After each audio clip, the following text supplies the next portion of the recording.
ঐতিহাসিক পাহাড়পুর বৌদ্ধ বিহারে ঘুরতে এসে মহা বিপদে পড়েছি। আজকে প্রচুর গরম, তাপদাহ চলতেছে। সবাই গাছের তলায় বসে আরাম করতেছে, আমরাও করতেছি।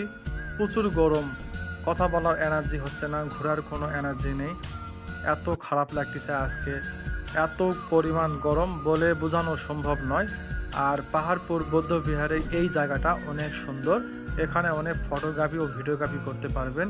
আপনাদের মধ্যে কারা কারা এই সুন্দর জায়গাটা ঘুরে দেখেছেন অবশ্যই কমেন্ট করে জানাবেন। আর এখনও না দেখে থাকলে অবশ্যই চলে আসবেন।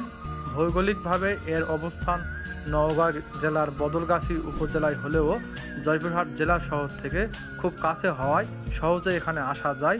দেশের যে কোনো প্রান্ত থেকে এখানে আসা যাবে, ট্রেনে অথবা বাসে।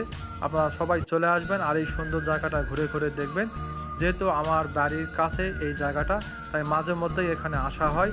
আজকে আবারও আসলাম। আমার সাথে আছে কুমিল্লা থেকে আগত রানা ভাই, পাপন ভাই, জাভেদ ভাই ও মঞ্জিল ভাই। 4জন ভাই কুমিল্লা থেকে এসেছে এই সুন্দর জায়গাটা ঘোরার জন্য।